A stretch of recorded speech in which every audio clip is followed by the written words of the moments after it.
Human capital versus technology. Which is more effective? When it comes to detecting wildfires, there may not be a clear-cut answer.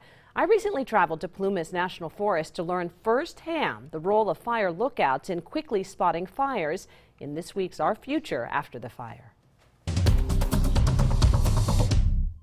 Fire lookout towers have a storied history. The first in the United States went up in 1905 in Maine. Their numbers reached more than 4,000 across the country in the 1940s.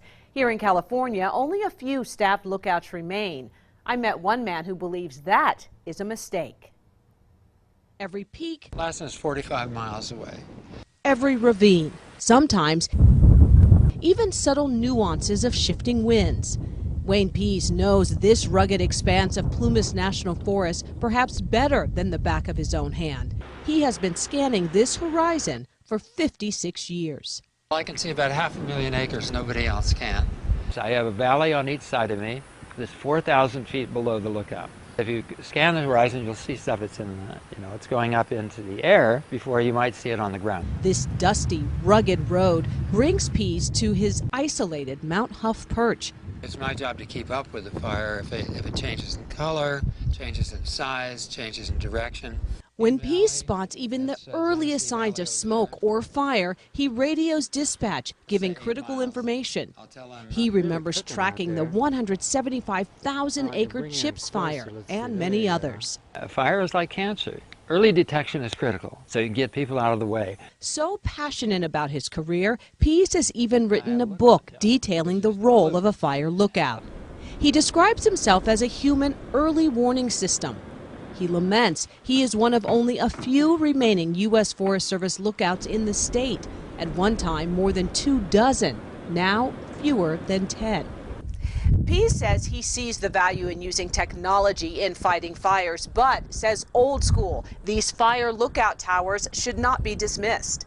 Where I work, there's so many mountains, there's so many ravines, you can't really survey the whole thing with a camera. In neighboring Butte County, CAL FIRE oversees 5 lookout towers, but none are staffed. Battalion Chief Mike Waters tells me cameras are installed on those towers. The cameras allow us to, 24 hours a day, turn a camera that covers that particular area toward that vantage point and see if we can actually confirm a smoke location, and allows us to pinpoint the location of the fire quicker and send resources to the right location. The cameras give us the option to have a lot more eyes out in the woods at minimal expense. I asked both Chief Waters and Pease, as California faces more and increasingly ferocious and deadly wildfires, is there a place for both? For us, the cameras aren't a replacement necessarily of human lookouts. They're just an additional tool. I think you need both. I think these fires are going to burn no matter how many airplanes you got, no matter how many trucks. Early detection will save a lot of lives. Pease says his goal is to educate the public and lawmakers about the unique role of fire lookouts in hopes resources will once again be devoted to the human detectors. Julia Yarbo, Action News Now. Our Future After the Fire is proudly supported by Tri-Counties Bank. Tri-Counties Bank, service with solutions.